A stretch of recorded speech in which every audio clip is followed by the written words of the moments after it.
Do you want early access? Do you want uncut reactions? If so, then check out our Patreon. Link in the description down below.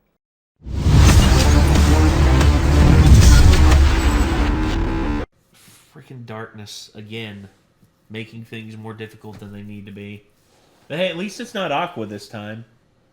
Or is it?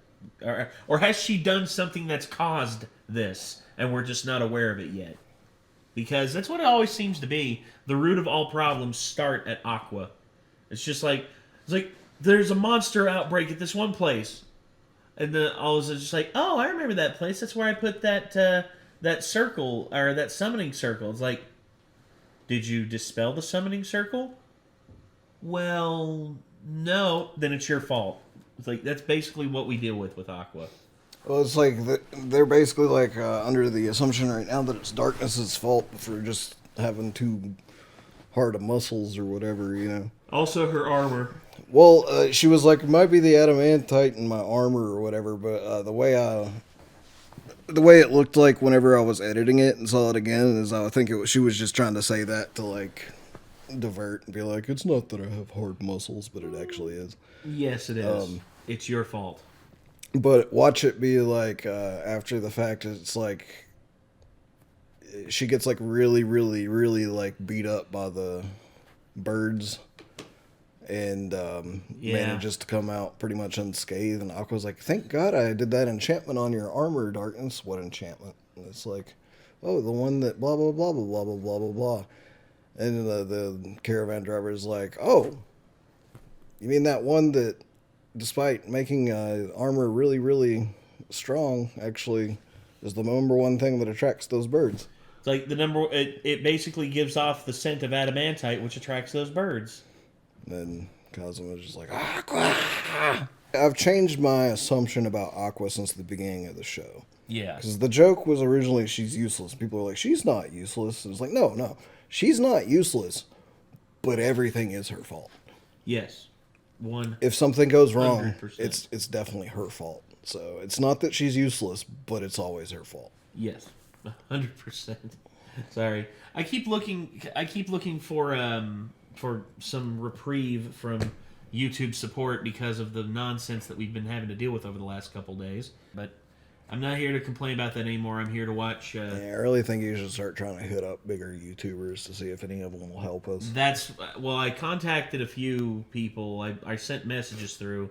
Hopefully it'll reach. We'll see. Try sending to Carson and people who have commented on our videos before that like maybe the do because Carson the do internet historian epic rap battles like ask all those guys if any of them might be able to help us out if they have a YouTube rep or something. Anyway, this is episode 8, Sightseeing in this Pitiful City. Oh, completely avoiding her.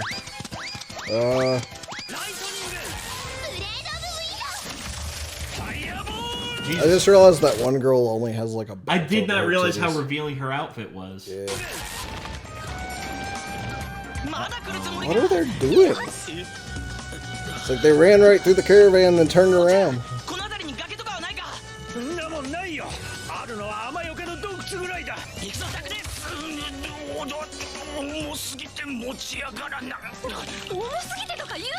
You're wearing a shit ton of armor.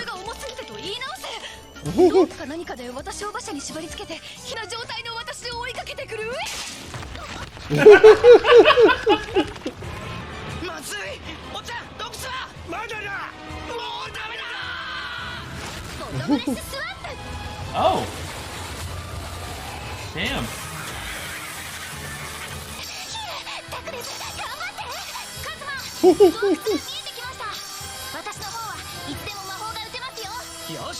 Oh, Jesus.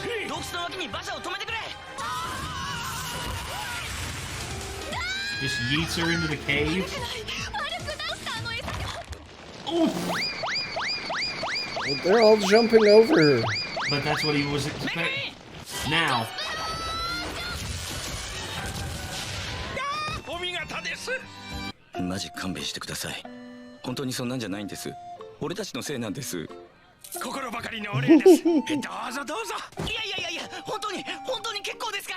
That's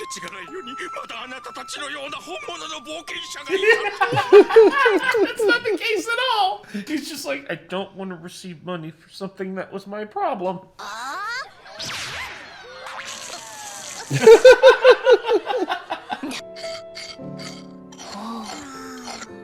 Paying very, very close attention to the breastplate.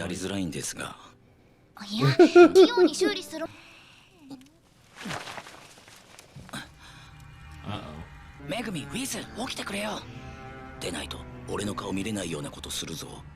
いいのか？いいんだな。いいわけあるか。何をする気だお前は。うわー！おい、驚かすな。何かいるぞ。全員起きろ。 Whoa. What is that? 数がいる。動きは鈍い。 Are they golems? Zombies! Oh no, what is it? It's her fault, remember? Undead are attracted to her. That's right! これってもしかして。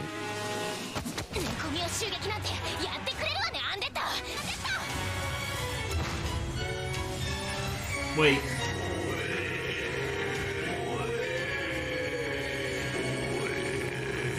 No! Oh!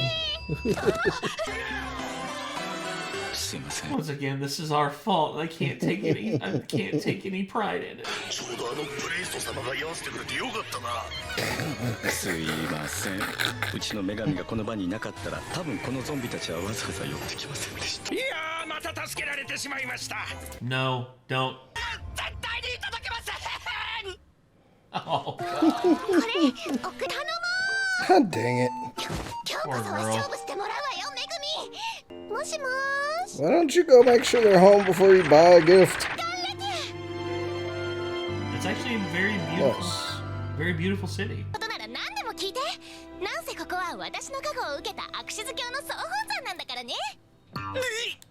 Oh no.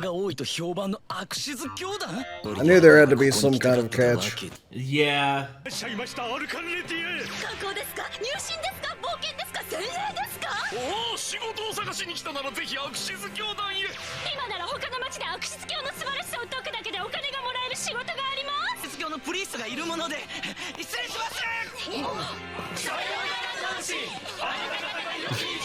He called it the Axis cult.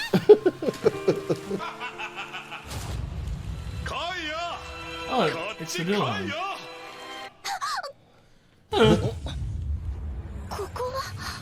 安心しろ。もうアルカンレティアについてるから。なんと美しい女神像だ。詐欺だな。ありがとうございます。絵をさせてはもらえないかしら。何このフラグ的な。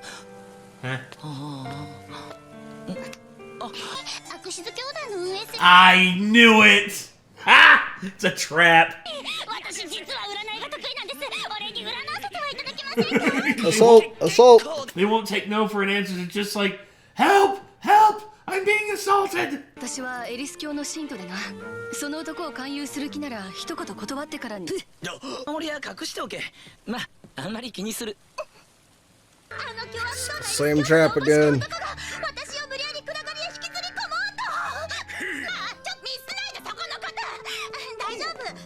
名前を書くだけでアクア様から授けられるアレナ超パワーで強くかっこよくなれます。その力に恐れをなしてこのエリス教徒も逃げ出す。私の前でエリス様を暗黒神呼ばわりすると。アクシズ教徒はこんなのしかいないのか。 Yes. Damn it! エリス教徒もこいつみたいなのばっかじゃないだろうな。同級生の同じクラスだった私だけど覚えてる？アクシズ教に入信して私だいぶ変わったからわかんないかもね。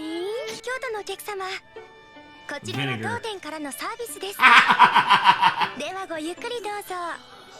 みんなでこの町に住まないか？ No. 大丈夫か？ お兄ちゃん、お姉ちゃん。ああ、こんな頭のおかしい集団がはびこる町にも一輪の花のような少女が。 This is No, another she's hustle. gonna ask him to join the cult. カズマってどんな字を書くの？ Oh no. 書いてみてお兄ちゃん。あ、 Damn it. 俺の名前はね。 No! No! Gotcha.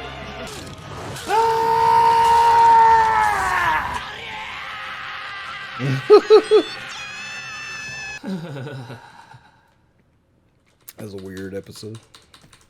Well, I get it. I get its existence, though. You know, it's pointing out the ridiculousness of like cultish behavior, and that's no different, especially with how everyone in that town was acting and trying to get a town should never just be, you know, like, should never just like all believe one thing or anything like that, because then you won't be privy to new people engaging with you in any way. That's not a... I know that there's a bunch of different sects of Christianity. You know, of course, there's Catholicism, Protestant, you know, regular old Protestantism, Orthodox, Anglicanism, then of course, you know, Baptist, Methodist, Pentecostal. Oh yeah, Presbyterian. What's the one? It's Catholic Light. Forget. Episcopalians, and I know that all these different sects of it exist, and each of them has a bunch of shit to say about the other, except for a few. Protestants and Baptists, for the most part, get along pretty well. And Presbyterians are usually like very welcoming and open. Pentecostals, Yeah, except my mom, like, has always talked about, like, all the Baptists and all the other ones are just wrong. Really? Yeah. Your mom's Pres? Yeah. Oh, come on. I really look at people, like, most Presbyterians I've met have been like Mr. Rogers, you know, very open and welcoming, and, you know, they're not, like, if you believe, like, a little bit. They're definitely like, if you just go to a church service at a Presbyterian church, I think you're probably going to be in for one of the least weird experiences out of some. It's of very the plain, much like most Protestants. Because like they don't force you to like come up and kneel at the front. They don't do like the whole like people speaking in tongues thing. Yeah, I went with fucking Kyra to her church, and they were doing the tongue speaking thing, and I was just like, I'm leaving.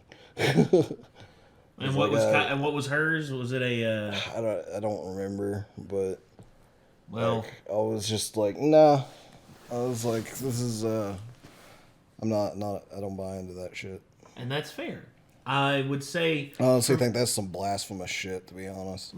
I would say if you know you're doing it to like try and make people think you're speaking in tongues, versus if you feel the Holy Spirit and you know you're trying to speak but your words fail you. Yeah, I don't think the Holy Spirit does that to people for real. I don't know. I'm not one to judge how people worship and all that, but I would say it comes off to me as like exactly what the Bible tells you not to do, which is like it's basically like pray in private, as in like don't flaunt your faith.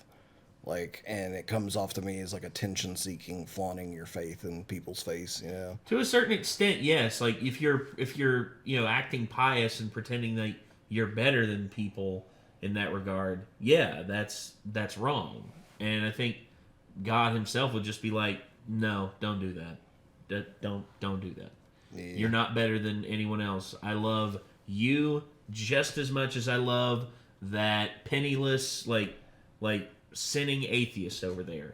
I could literally, like, it doesn't matter how much money you donate to a church, you can't buy your way into heaven. Period. No matter what anyone says. So, all in all, though, with the different sects, I would say I've been to different ones. I've been to a Presbyterian, I've been to a Baptist church, I've been to a Methodist church, a regular old Protestant church. I'll say this much, though. The most fun I ever had, and the one I went to the most, was a Baptist one, because my pastor was a very I'll say it. Yeah, he was very entertaining, and he was very like outgoing, and just like was very welcoming and embraced anyone and everyone who wanted to hear the word. And he wouldn't hold sermons inside of the church all the time. Instead, he would ask people to walk outside with him. And he would like stand ankle deep in the water in the creek behind the church, and would like pick up the water and just would be. He'd want to be as he would put it, in the true presence of God, which honestly, I'm cool with that. I mean, that's stuff that I like, because that shows me that this person has a soul and actually wants people to. Also, my pastor, huge Hellboy fan. His favorite comic book character ever is Hellboy, and he actually like has a whole lot of the comic books. You told me about that before. Yeah, He was into Hellboy. I was seeing if I could find that church. I'm trying to navigate through Bristol to where it's at, so I can tell you what kind of it is. Yeah, I can do that with my with the church that I used to go to. Let me see if I can. Let's see. There it is. There's the town. Oh, Bull Run. Russell Creek. Here we go. Let's see. Okay, here we go. There it is. There's the Gas and Go. So right up Back on Dry Fork. I remember that. Apparently, it was a Presbyterian church. Weirdly enough. Yeah, it was the weirdest fucking Presbyterian church I've ever been to. Okay, so never mind. Presbyterians won't necessarily be the chillest churches you've been to, because some of them are weird. But the one that I go to, or used to go to, Eastern Heights Presbyterian Church, is actually decent people that are not crazy. There we go. So, gosh, the First Baptist Church in St. Paul.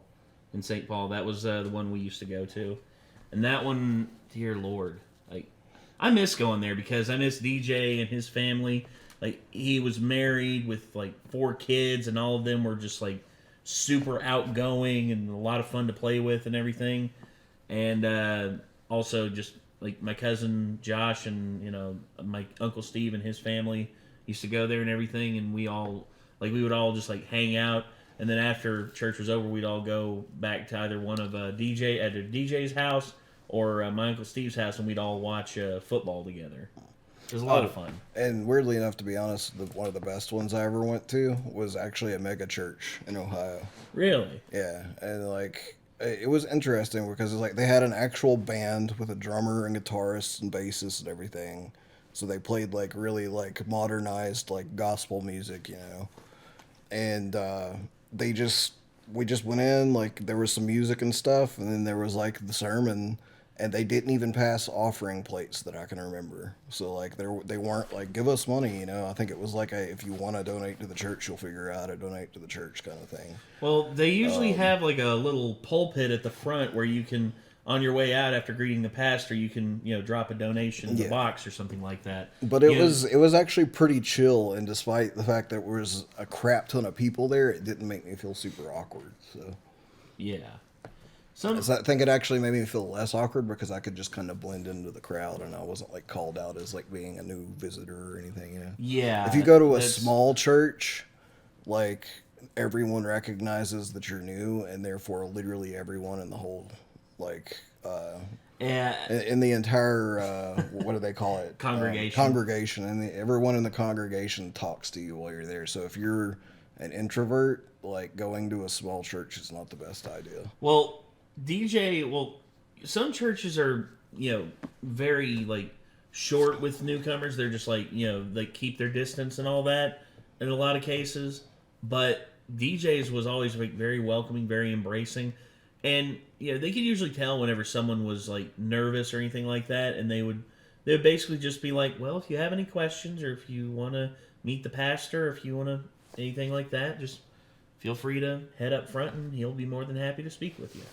And they also had the other deacons that were there, and the deacons were like my Uncle Steve was a deacon there, and that was a lot. It was interesting seeing him up there on the deacon board and everything. Oh, and then I went to one in Illinois that was a smaller church that wasn't too bad because it wasn't super small. It was like probably a congregation of like 60 or so people. Yeah, I would say, and they were interesting. And the two things I remember about them was like we had communion that day, and I'm used to little cracker and grape juice. And it was like, cracker's pretty good. That's not grape juice. That's wine. Like, because I had never had Actual alcohol at Sacramento that wine. point. Yeah, I was in like, Hell yeah. I think I was in like 8th grade. So I was like, oh, Jesus, what the? Yeah. Dude, I was like, that definitely Jesus' blood because that kicked me in the face. Yeah, Sacramento wine. And they did a baptism in their baptism thing. And so, like, baptism in Presbyterian church, there's like a little bowl. And they just take a little bit and they go. No, the this baby's one, head, it was right? a full, like... It's like, nah, like, up in the back, above everyone, and you had to turn around to see it happen. Like, they had a fucking water tank, and, like, they just fucking... Wow. This baby in the water tank. Like, I remember, like, the church that, like, we had the creek out back, and DJ would often, like, go out there, and, you know, he would like, if a baby wanted to be baptized, like, they'd hold the baby out on the creek, and then he'd reach down, and he'd, like, get water from the creek and just, like, put it on the baby's forehead and all that. But, like, full baptism, like, later on in life, that one, when you were of a certain age, you know, he would actually, like, go upstream a little bit more to where there was, like, a little embankment that was deeper than normal, and he would, like, actually, like, baptize you there and, like, put you under backwards and everything. Like, take the fallback, the faithful fallback, and he'd, like, hold you, and then he'd, like, bring you back up, and you were good. Remember he did that? I remember he did that to my sister. That was really cool. But anyway, now I want to play Bioshock Infinite again because I just remember the baptism scene at the beginning. Yeah, that's right. Or they basically drown your ass. Mm-hmm. All right. That's such a good Anyway, game. yeah, we need to move on from this because I'm hungry. I know you're hungry. I'm very hungry. And well, I suppose we should keep her going until next time, everybody. I'm Nate. I am Nick. And we'll see you next time, everybody. Peace.